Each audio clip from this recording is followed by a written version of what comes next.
Hi guys, welcome back to my YouTube channel. Hey, my intro has become one way. I need to figure out something. We'll figure out that later. But anyways, let's get into the conversation for today.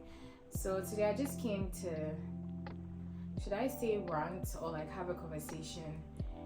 And some people call it tips and tricks. Now I already have tips and tricks on my page. So let's say like nuggets or and let me borrow the English word nuggets for today's video, but let's get into business. But I'll be on it always. Now, I want to have a conversation based on some interactions I've had with like prospective and current international students in the US about this whole study abroad journey. Yes, if you follow my page, you see that most of the conversations have been centered around study abroad, but we'll add like some spice as varieties and spice of life to the channel, so like we can get a bit of everything. But today I'm pretty much just gonna go like like hit the nail right on the head. The first thing I want to talk about is this whole journey is a conscious effort.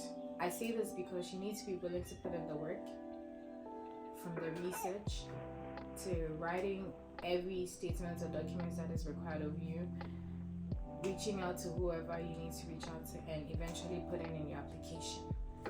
You don't just say you want to study abroad and then boom, it happens. You must put in the work. That's all. Like in my previous video, you hear me talk about it is mentally, physically, emotionally, spiritually, financially, everythingly heavily dependent. So you must make that conscious effort. The next thing I want to talk about is everybody's story is different. Let me take that slowly. 1. Somebody may go for a visa interview with no funding and get approved, whereas somebody might go for a visa interview with funding and not get approved. It goes both ways. So you should have in your mind that what happened for Kweku Menu might not happen for AC Mansa. Please. Everybody's story is different. Now let's look at an ideal situation where if you go for the visa interview with no funding or like 10% funding and you're not approved. What you need to do is to think about the way forward. And what do I mean when I say think about the way forward? You need to decide, do you want to try again? Now, if you decide that you want to try again, you have to weigh some options. 1, are you going back to the visa interview with that same school and same funding that you were offered? Or you can equally reach out to the school and find out if they can do something about the funding. And another option might be to also look into applying to another school with the same program but can give you even more funding. Those are like the things you could think about if you find yourself in that situation. Also, there are people who go for the visa interview and with funding are not approved. You should also re-strategize and think about it. Is it that you were underprepared for your visa interview? Or is it that there was a document that you didn't submit?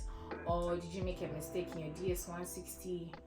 Or do you have the means to actually apply again for another visa interview date or visa appointment in another country? I feel like if you get denied, it gets like hard to break in. You don't see the zeal and the passion to want to go again.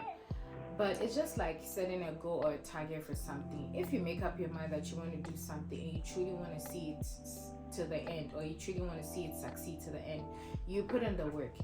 So if you've been denied before, do not like break down and feel like that's the end of the world. Obviously, I haven't been denied before, so I don't know how that feels. But in conversations with people who have been in that place, they make me understand that sometimes it gets like frustrating because you put all your eggs in one basket and then you go and one person just determines your life in 2 minutes, and it kind of feels like there's no motivation or urge to go again. But you should look at the options. I know somebody who was denied like 4 times, and on his 5th attempt he went ahead and did it and he was approved.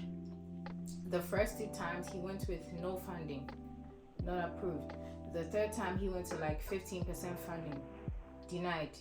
And then the 4th time he went with like 80% funding, was denied, bought another MRV, and he got a date again. Like, he bought it the very day he left the embassy that he was denied, and he got a date again for I think the following week, and went back to the embassy.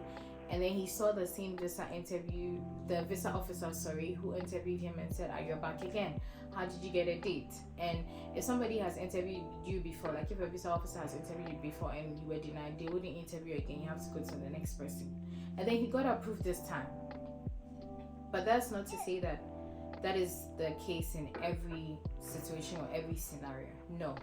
Regardless of whatever it is, you have to make that decision. Whether you want to go back, you want to try again, or you just want to give yourself a break. The next thing I want to talk about is credit card. Credit card. Why credit card? Now, do not, an emphasis, do not be in a rush to get a credit card if you're financially okay when you come to the US as an international student. I say this because some people rush and submit wrong applications, and so their credit limit, which is the money that a credit card company is going to give you, will be less, like as low as $900. So in an ideal situation, when you come in to the system as a new international student, reach out to people who have been here for a minute to help you apply for a credit card so you can have a good credit limit at the start of your credit card history. Another reason why I say do not be in a rush for a credit card is because it's very juicy. It's very tempting. It's very, my favorite word, tantalizing. Free money. Who doesn't like free money? But it's not free. It's not free. You pay for it. If you go open or if you apply for a credit card and you get like $2,000, trust me, you feel on top of the world. You knowing that you can afford everything you've always wanted to afford, you'd be tempted to buy all the flashy, expensive, whatever. And by the time you realize you're on zero. And that can affect your credit score, which is what you need to survive here in the US. So please, do not be in a rush for a credit card if at the early parts of your stages of arriving in the US, you're able to survive. Unless you have an emergency. And if you have an emergency, that is when you can apply for the credit card. Like you have to get a laptop, you have to get a phone, then you can go ahead and immediately apply for it. But if it's not like an emergent situation or like an emergency, please do not be in a rush. And be mindful of your spending on your credit card, because like I said, the credit score is what you need to survive here in the US. You must have a good credit history, or else if you're going to apply for accommodation somewhere like outside of school when you're done and stuff like that and your credit history is bad, you will not get anybody to rent their place for you or rent their place to you, sorry. So emphasis, do not be in a rush for a credit card. Take your time. I think the last thing I will probably want to talk about is, which I've already mentioned, is be open. And when I say be open, I mean psych your mind. The moment you decide to embark on this journey, psych your mind that upon arrival, you're going to embrace whatever is thrown at you. Always have it in mind that not everybody thinks the way you do. Not everybody does things the way you do. So you are in a new place, especially if you're here like all by yourself and you don't have like family and stuff like that. You need to psych your mind and know that anyhow, you've got to survive.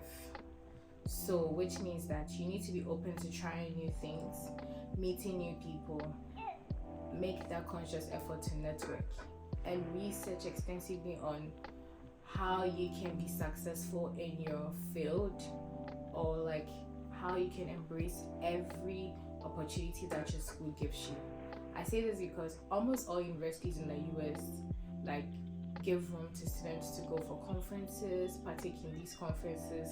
So check in with your department and school and know how best you can participate in these things and create that bond that will eventually help you like after school. Thank you for watching, and do not forget to hit the like, share and subscribe button. I'll see you in my next YouTube video. Adios. But I'll be on it always, always and ever.